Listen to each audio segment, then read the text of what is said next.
Sahabat Oase Rohani Katolik yang terkasih dimanapun Anda berada, apa kabar Anda semua? Semoga Anda tetap sehat, tetap penuh semangat dan senantiasa bersyukur atas anugerah Tuhan dalam hidup Anda, baik dalam suka maupun duka. Senang sekali saya Bernadette Esther bisa kembali hadir dan menyapa Anda dalam acara Oase Rohani Katolik edisi hari ini yang bertepatan dengan peringatan wajib Santo Pius X, Paus. Sahabat Oase Rohani Katolik yang terkasih, Santo Pius X pernah menuliskan atau berpesan, Ekaristi adalah jalan terpendek dan teraman menuju surga. Nah, sudahkah Anda dengan setia mengikuti Ekaristi? Sahabat Oase Rohani Katolik yang terkasih, hari ini kita akan mendengarkan sapaan Tuhan melalui bacaan-bacaan liturgi dari Kitab Hakim-Hakim dan Injil Suci menurut Matius. Kita juga akan mendengarkan sapaan Tuhan melalui renungan yang akan disampaikan oleh Romo Kamelus Delelis Dakunya PR. Kita sapa Romo Kamel lebih dulu. Apa kabar Romo? Baik, terima kasih Mbak B, sehat. Bagaimana Mbak B sendiri? Puji Tuhan sehat. Kami senang sekali Romo bisa kembali hadir untuk menyapa dan hadir untuk memberikan peneguhan kepada kami pada acara hari ini. Sudah cukup lama ya? Sudah cukup lama Romo. Baik Romo, kita mulai dengan doa pembuka, silahkan. Ibu Bapak, saudara-saudari terkasih, marilah kita awali dari permenungan kita pada hari ini dengan kita memulai tanda kemenangan kita dalam nama Bapa dan Putra dan Roh Kudus. Amin. Tuhan, Engkau senantiasa menyertai setiap kami anak-anak-Mu. Begitu besar kuasa-Mu, begitu besar kebaikan-Mu untuk anugerah-anugerah yang sudah kami terimakan hingga pada hari ini. Maka Tuhan, melalui peringatan dan doa dari Santo Pius X, maka perkenankanlah untuk kami pada hari ini mendalami apa yang menjadi kehendak-Mu. Seturut dengan keteladanan Santo Pius X untuk dia menghadirkan gereja yang bertahan di tengah zaman, maka kami mampu menghadirkan diri untuk umat yang berjalan di zaman ini. Dan pada akhirnya kami serahkan dan percayakan hidup kami ke dalam tangan-Mu demi Kristus, Tuhan dan pengantara kami. Amin. Bapa, Putra, Kudus. Amin. Sahabat Oase Rohani Katolik yang terkasih, bacaan dari Kitab Hakim-Hakim bab 11 ayat 29 sampai 39a. Pada suatu hari, Yefta, panglima Israel, tiba-tiba dihinggapi Roh Tuhan. Ia berjalan melalui daerah Gilead dan daerah Manasye, kemudian melalui Mispa di Gilead, dan dari Mispa di Gilead ia berjalan terus ke daerah orang-orang Amon. Lalu bernasarlah Yefta kepada Tuhan. Katanya, "Jika engkau sungguh-sungguh menyerahkan orang Amon ke dalam tanganku, maka yang keluar dari pintu rumahku untuk menemui aku pada waktu aku pulang dengan selamat dari orang Amon akan menjadi milik Tuhan. Aku akan mempersembahkannya sebagai kurban bakaran." Kemudian Yefta berjalan terus untuk berperang melawan orang Amon, dan Tuhan menyerahkan mereka ke dalam tangannya. Ia menimbulkan kekalahan yang amat besar di antara mereka, mulai dari Aroer sampai dekat Minit, 20 kota banyaknya, dan sampai ke Abel Keramin. Dengan demikian, orang Amon ditundukkan di depan orang Israel. Ketika Yefta pulang ke Mispa, tampaklah anaknya perempuan keluar menyongsong dia dengan memukul rebana dan menari-nari. Dialah anaknya yang tunggal. Selain dia, Yefta tidak mempunyai anak laki-laki atau perempuan. Demi melihat anaknya, Yefta mengoyak-ngoyakkan bajunya sambil berkata, "Ah anakku, engkau membuat hatiku hancur luluh dan mencelakakan daku. Aku telah membuka mulut untuk bernasar kepada Tuhan dan tidak dapat mundur lagi." Tetapi anak itu menjawab, "Bapa, jika engkau telah membuka mulut dan bernasar kepada Tuhan, maka perbuatlah kepadaku sesuai dengan nazar yang kau ucapkan itu. Sebab Tuhan telah mengadakan bagimu pembalasan terhadap musuhmu, yakni orang Amon. Lalu anak itu menyambung, hanya saja, izinkanlah aku melakukan satu hal ini. Berilah aku waktu 2 bulan, supaya aku pergi mengembara di pegunungan dan menangisi kegadisanku bersama-sama dengan teman-temanku. Jawab Yeftah, pergilah. Dan ia membiarkan anaknya pergi 2 bulan lamanya. Maka pergilah gadis itu bersama dengan teman-temannya untuk menangisi kegadisannya di pegunungan. Setelah lewat kedua bulan itu, kembalilah ia kepada ayahnya. Dan ayahnya melakukan apa yang telah dinasarkannya kepada Tuhan. Demikianlah sabda Tuhan. Syukur kepada Allah. Mazmur tanggapan dengan refren, ya Tuhan, aku datang untuk melakukan kehendak-Mu. Ya Tuhan, aku datang untuk melakukan kehendak-Mu. Berbahagialah orang yang menaruh kepercayaannya pada Tuhan, yang tidak berpihak kepada orang-orang yang angkuh, atau berpaling kepada orang-orang yang menganut kebohongan. Ya Tuhan, aku datang untuk melakukan kehendak-Mu. Kurban dan persembahan tidak kau inginkan, tetapi engkau telah membuka telingaku. Kurban bakar dan kurban silih tidak engkau tuntut. Lalu aku berkata, lihatlah Tuhan, aku datang. Ya Tuhan, aku datang untuk melakukan kehendak-Mu. Dalam gulungan kitab ada tertulis tentang aku. Aku senang melakukan kehendak-Mu ya Allahku. Taurat-Mu ada di dalam dadaku. Ya Tuhan, aku datang untuk melakukan kehendak-Mu. Aku mengabarkan keadilan di tengah jemaat yang besar. Bibirku tidak kutahan terkatup. Engkau tahu itu, ya Tuhan. Ya Tuhan, aku datang untuk melakukan kehendak-Mu.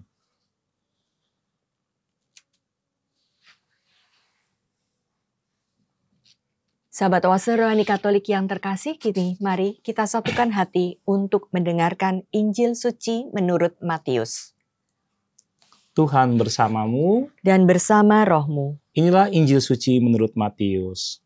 dimuliakanlah Tuhan.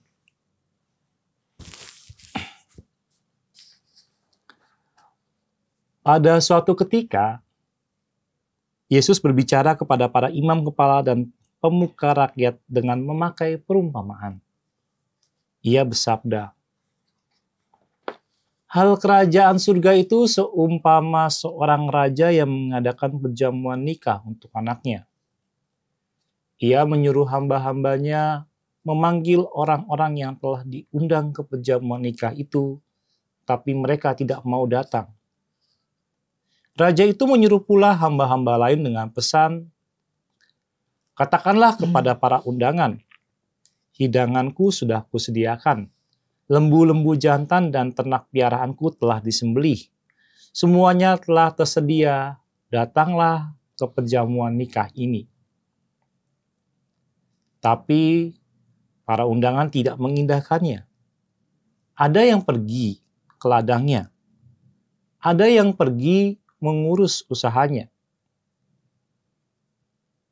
dan yang lain menangkap para hamba itu, menyiksa dan membunuhnya. Maka murkalah raja itu. Ia lalu menyuruh pasukannya ke sana untuk membinasakan pembunuh-pembunuh itu, membakar kota mereka. Kemudian ia berkata kepada para hamba, perjamuan nikah telah tersedia, tapi yang diundang tidak layak untuk itu. Sebab itu pergilah ke persimpangan-persimpangan jalan, undanglah setiap orang yang kalian jumpai di sana ke perjamuan nikah ini. Maka pergilah para hamba dan mereka mengumpulkan semua orang yang dijumpainya di jalan-jalan, orang-orang jahat dan orang-orang baik. sehingga penuhlah perjamuan nikah itu dengan tamu. Ketika raja masuk hendak menemui para tamu, ia melihat seorang tamu yang tidak berpakaian pesta. Ia berkata kepadanya, "Hai saudara, bagaimana saudara masuk tanpa berpakaian pesta?" Tapi orang itu diam saja. Maka raja itu lalu berkata kepada para hamba, "Ikatlah kaki dan tangannya, dan campakkanlah orang itu ke dalam kegelapan yang paling gelap. Di sana akan ada ratap dan ketak gigi.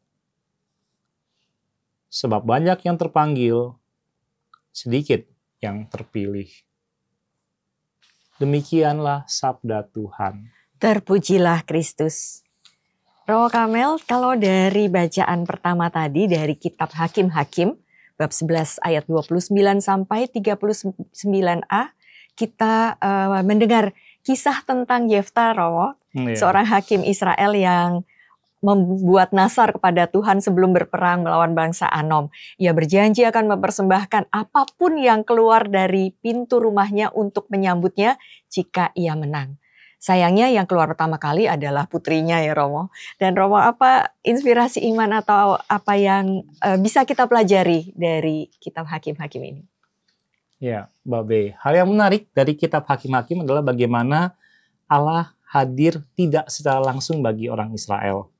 Ia akan memilih siapa yang saat itu ia pakai. Dan pada bacaan hari ini adalah seorang panglima.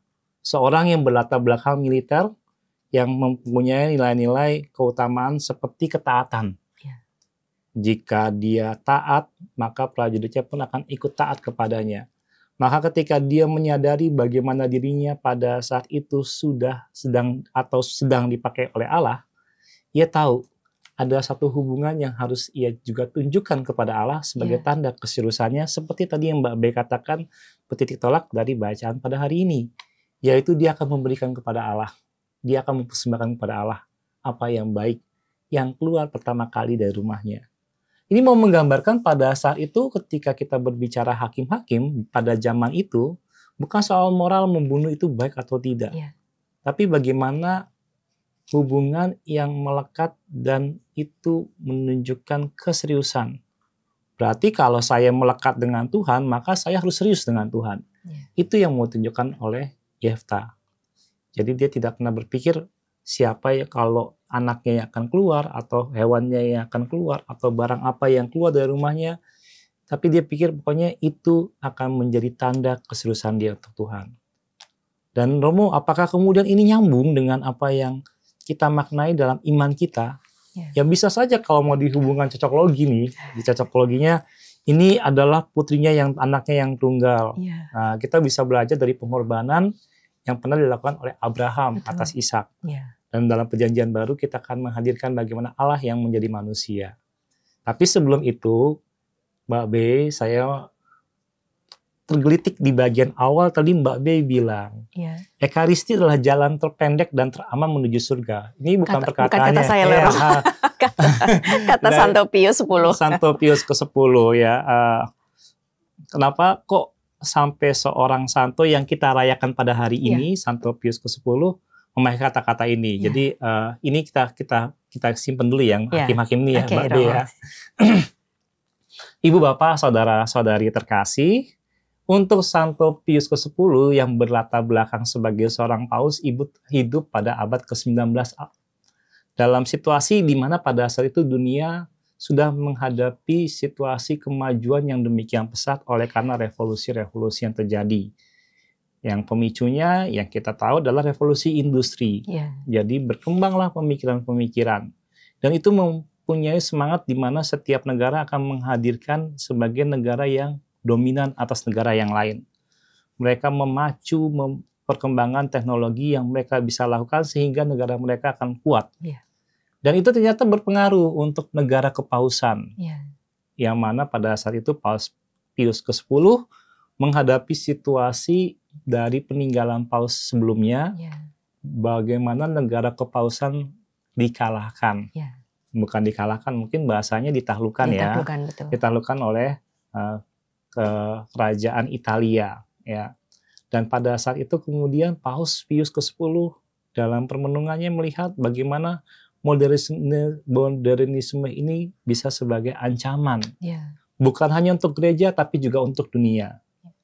Refleksi dari apa yang dipikirkan dan dinyatakan oleh Paus Pius ke-10 itu masih punya nilai relevan pada dunia zaman sekarang ini.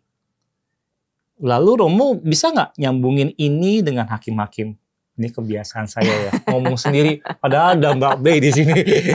Ya, ya saya tanyakan, Romo bisa nggak menyambungkan antara ucapan Santo Pius ke-10 ini dengan hakim-hakim?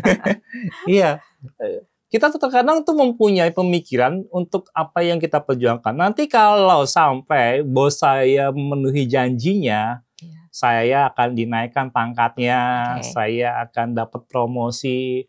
Nanti klien saya menjanjikan proyek ini, nanti apa yang akan saya lakukan untuk klien itu? Wah, saya akan berikan hadiah, biaya entertain. Nanti kalau untuk bos saya ada tanda terima kasih yang harus disampaikan. Itu merupakan tanda yang kemudian ditunjukkan oleh Yefta, bukan itu yang saya mau katakan. Tapi bagaimana dalam perkembangan yang demikian maju ini Mbak B, orang tahu tentang arti ketulusan dengan arti apa ya sebutnya tuh yang pamrih ya, kepamrihan atau pamrih aja ya, pamrih dengan tulus ya. Ketika Yefta harus menghadapi kenyataan bahwa orang yang pertama keluar itu tak lain adalah harta yang paling berharga yang dimilikinya, ia tetap ingat dan setia akan janjinya kepada Tuhan.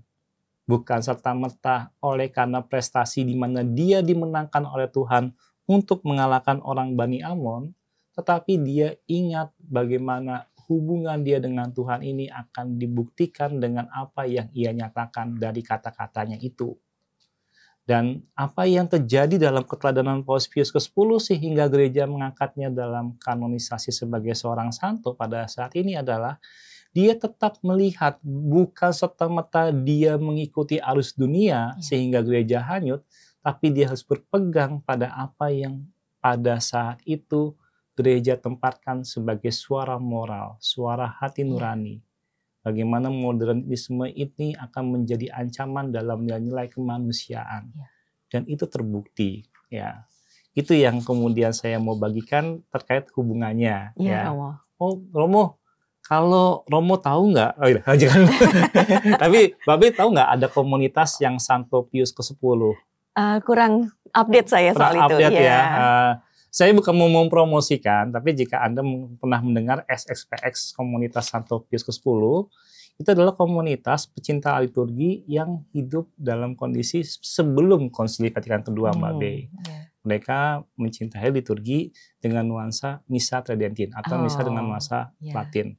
Nah, bukan saya mau berbicara soal komunitas itu, tapi kenapa pada akhirnya ada satu komunitas yang mencintai tradisi Latin, liturgi itu memakai nama Pius ke-10. Juga Ibu Bapak bukan juga serta-merta ini adalah suatu pernyataan kebenaran, tetapi saya mengatakan bagaimana nilai yang diteruskan dan dipegang oleh gereja mempunyai pegangan yang kemudian memberi inspirasi bagi orang yang mencintai gereja untuk memakai nama Pius ke-10. Jadi kita mempunyai warna dan demikian banyak orang kudus, bukan hanya sekedar diucapkan, tetapi kita bisa belajar. Jangan sampai ini menjadi eksklusivitas untuk kelompok tertentu atau untuk golongan tertentu atau untuk saya karena saya mengerti maka saya menyampaikan. Tapi juga bagaimana dalam perjalanan itu dengan orang itu bergulat melalui zaman dan di mana dia tahu posisinya, ia bisa membawa diri. Maka kita pun demikian. Ya, jadi ini tidak serta-merta sempit tentang Yefta saja, tetapi kita bisa lihat, oh ternyata di zaman-zaman yang terus berkembang, bahkan sampai zaman modern, saya bisa menempatkan diri sebagai seorang Yefta. Dan dalam kondisi Panglima ini, saya juga bisa belajar dengan keteladanan dari Yefta itu sendiri maupun Pius ke-10 yang kita rayakan pada hari ini. Romo, luar biasa memang penulis kitab Hakim-Hakim ini tidak mencela kelakuan Yefta yang kelihatannya kurang yakin akan penyertaan Tuhan sampai dia bernasar. Kalau saya menang, nanti saya akan memberikan sesuatu berpamrih seperti yang Romo katakan tetapi lebih memperlihatkan, menekankan bahwa kalau sudah bernasar harus ditepati. Meskipun itu sesuatu yang sangat berat. Karena tadi Romo bilang Yefta ini menunjukkan kesetiaannya. Dan mungkin juga kita sudah belajar hati-hati dengan ucapan kita ya Romo. Hati-hati dengan ucapan kita. Jadi saya jadi ingat pengkhotbah 5 nih Romo. Katanya dituliskan bahwa kalau engkau bernasar kepada Allah, jangan menunda-nunda untuk menepatinya. Atau yang pengkhotbah 5 ayat 4 ini Romo, lebih baik tidak bernasar daripada bernasar tetapi tidak menepatinya. Dan dicontohkan di sini Yefta. Seperti yang Romo Kamilus sebutkan tadi, Romo Kamil bilang bahwa Yefta orang yang setia. Sekali bernasar, betapapun beratnya tetap dilakukan. Dan jangan lupa anaknya pun mendukungnya ya, walaupun Betul. jadi bukan karena tertunda 2 bulan, tetapi bagaimana anak ini mencoba memahami apa yang menjadi maksud ayahnya. Jadi ada kolaborasi yang antara bapak dengan anak yang baik. Iya. Baik, sahabat Oase Rohani Katolik yang terkasih, kita akan jeda sejenak untuk mengendapkan apa saja yang sudah Romo Kamel sampaikan tadi. Dan kita bisa juga berefleksi, apakah ada nasar-nasar yang sudah kita ucapkan yang belum kita tepati. Nah, kita akan jeda dan tetaplah bersama kami karena setelah ini kami akan kembali untuk membahas bacaan renungan dari bacaan suci menurut Injil Matius.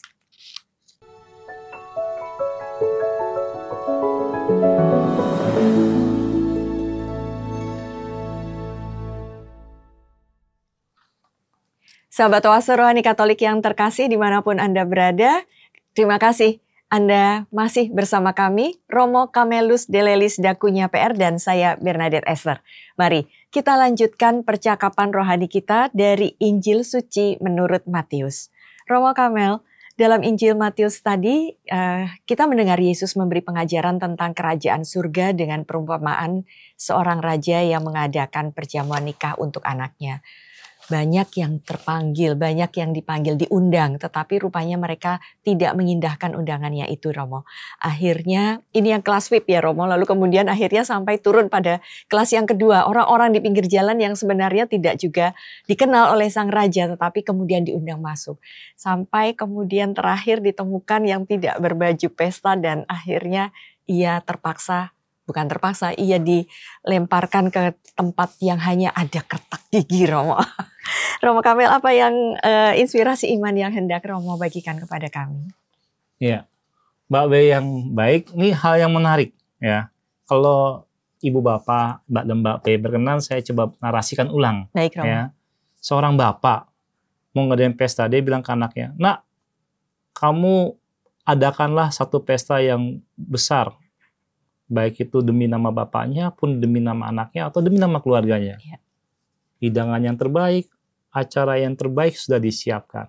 Sekarang kita tinggal panggil orang-orangnya. Kamu panggil orang-orangnya." Anak itu ternyata pergi ke kota, di setiap persimpangan dia teriak, rumah saya kebakaran, tolong. Gitu.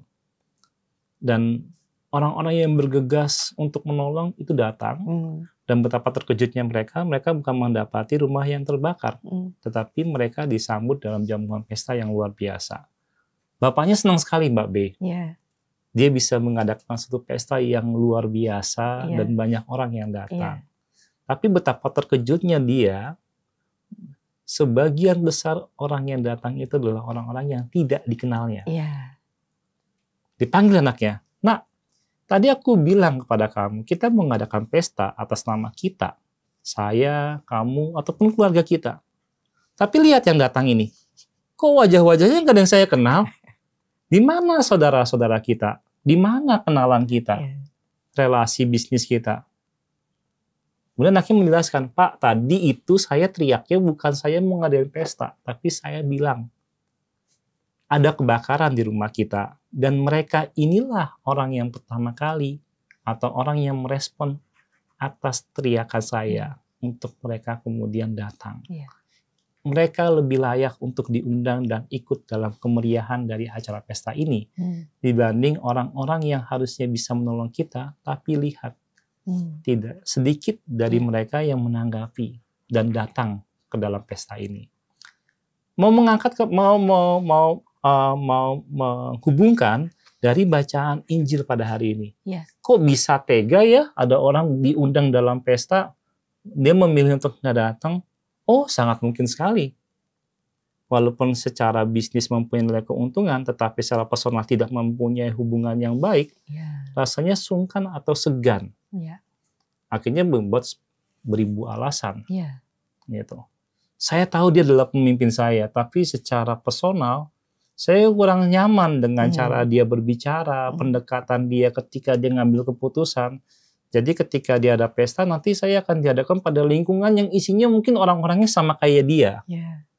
Yang membuat saya malah nggak enak pada saat itu. Jadi dia lebih memilih, nggak datang. Dia deh nggak datang. Bisa seperti itu kalau kita mau menghubungkan tentang nilai hubungan personal. Tapi jika kita bicara dalam bacaan ini, ada dong Romo nilai rohani bukan serta-merta untuk hal demikian. Itu mah kami juga tahu kali. Gitu. Misalnya dari ibu bapak memikirkannya kayak begitu, atau Mbak B sendiri. Ini udah masih kebiasaan ya, kebiasaan ngomong sendiri nih. Mbak B belum ngomong, udah saya ngomong duluan ya, udah belum nanya dan nanya. Terus tadi Mbak B juga bilang, kenapa pada saat itu kan terbuka untuk siapa aja Romo? Kok satu orang tidak berpakaian pesta sehingga membuat tuan rumah ini marah dan menghukum orang ini? Ya, kalau Anda bayangkan saat dimana Anda menghadirkan diri pada saat pesta, tentu jamuan makan itulah jamuan makan yang mengundang selera untuk makan. Jika dalam kondisi tuan rumah ini marah, bisa jadi dia dihadapkan pada situasi di mana undangannya ini bukan mendukung orang untuk makan, untuk bersuka cita. Hal yang dimana menciptakan suasana yang mendukung malah hal yang sebaliknya, sehingga orang ini dihukum. Romo, coba lagi dibalikin. Mbak Coba Mbak yang ngomong deh, Mbak nanya. Romo baik, dibalikin Romo dong sama tadi, ininya, sama apa nilai rohaninya gitu. Romo coba dikembalikan kepada nilai rohaninya Romo. Ini menandakan kita hubungannya baik ya. Jadi saya nggak perlu nunggu Mbak B yang ngomong, saya udah langsung telepati. Alias spontan ya. Nah, ya kita seringkali merasa bahwa Allah itu mengharapkan akan kita sebagai anak-anak yang akan mendapatkan keselamatan. Mengharapkan Romo, iya Anda sudah menerima baptis.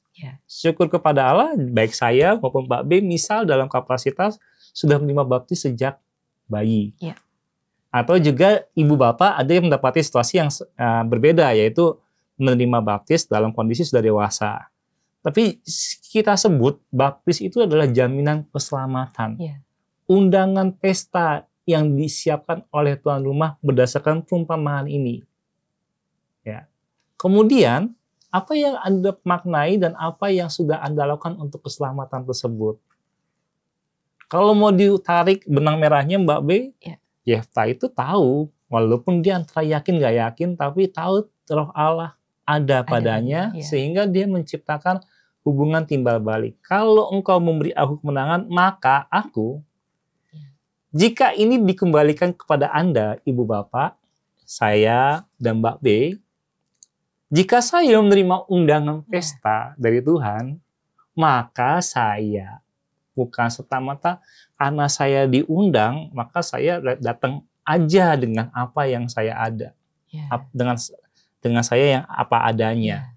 Tapi bagaimana saya bisa menyikapi untuk undangan tersebut?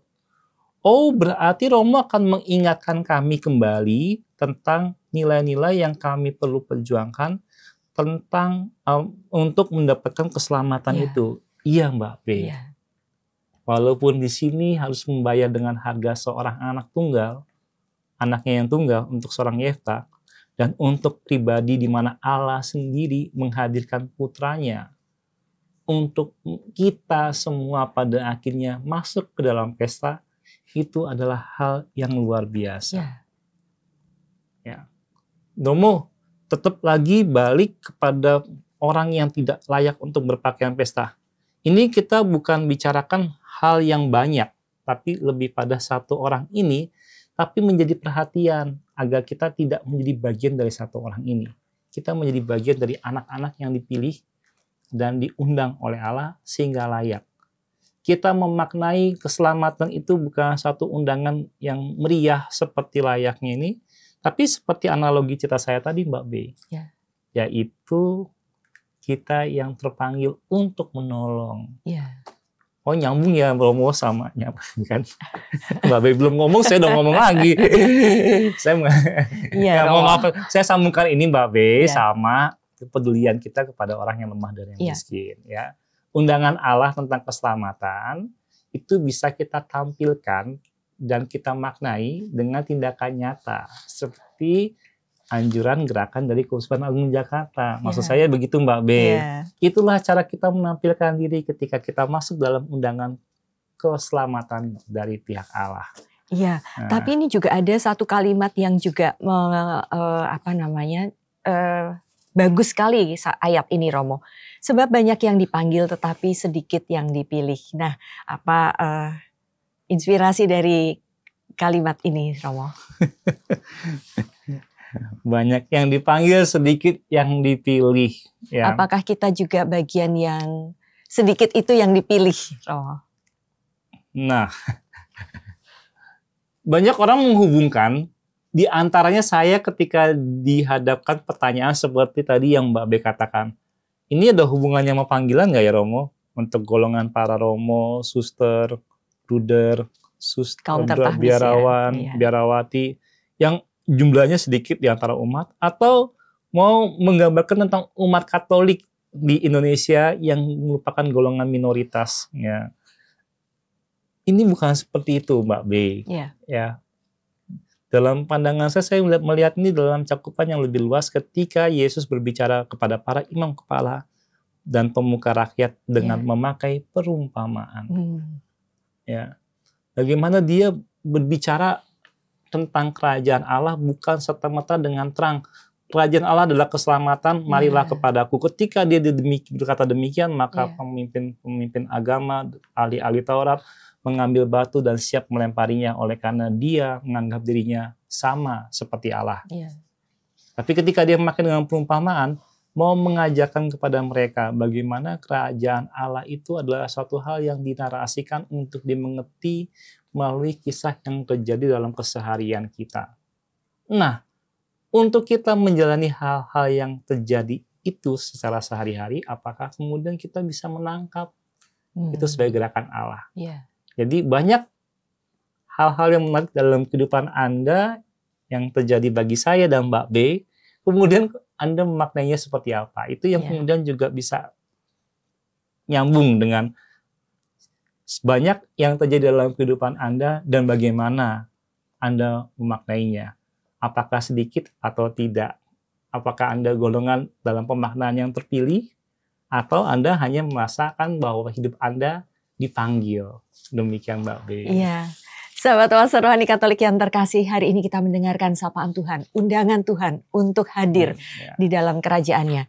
Dan kita juga perlu menanggapinya dengan berpakaian yang pantas. Berpakaian yang pantas seperti Romo Kamel itu kita tunjukkan dengan kesetiaan, dengan berbela rasa terhadap semua yang berkekurangan, terhadap semua yang bisa dikategorikan KTLMD, Romo ya. Kelompok yang lemah, miskin, difabel, dan tertindas. Itulah pakaian pesta yang akan kita kenangkan kelak ketika kita di hadapan Tuhan. Sahabat Oase Rohani Katolik yang terkasih, kita sudah berada di penghujung acara. Kita akan mengakhiri renungan pada hari ini dengan doa penutup dan berkat Allah melalui Romo Kamel. Ibu Bapak Saudara terkasih, marilah kita tutup renungan kita dengan kita membuka penengan Kristus dalam nama Bapa dan Putra dan Roh Kudus. Amin. Tuhan, terima kasih Kau senantiasa menyertai setiap langkah kami anak-anak-Mu dalam menanggapi undangan ke pesta keselamatan-Mu. Semoga untuk kami semua yang pada hari ini ikut merenungkan apa yang menjadi undangan kami ini, maka kami pun menyiapkan pakaian untuk kami dilayakkan melalui perbuatan-perbuatan nyata, perbuatan-perbuatan kasih yang menaruh kepedulian kepada mereka yang lemah dan miskin. Tuhan, kami akui ketidaksempurnaan kami membuat kami mudah untuk jatuh, tapi bukan serta-merta kami lalai kepadamu. Dalam Yefta yang kami dengar melalui bacaan pada hari ini, ia tetap setia, maka kami ingin mengarahkan hati kami untuk tetap setia kepadamu, Allah, Tuhan dan pengantara kami. Tuhan bersamamu dan bersama rohmu. Semoga Allah yang Maha Kuasa memberkati Ibu Bapa, Mbak Bey, dan kita semua dalam nama Bapa, Putra, dan Roh Kudus. Amin. Sahabat Oase Rohani Katolik yang terkasih, dengan demikian usai sudah acara kita pada hari ini. Selamat melanjutkan aktivitas Anda. Sampai jumpa pada acara Oase Rohani Katolik edisi berikutnya. Saya Bernadette Esther dan Romo Kamilus Dalis Dakunya. Kami berdua pamit undur diri. Sampai jumpa pada acara Oase Rohani Katolik berikutnya dengan menghadirkan Romo Kamel. Terima kasih Romo. Mbak B.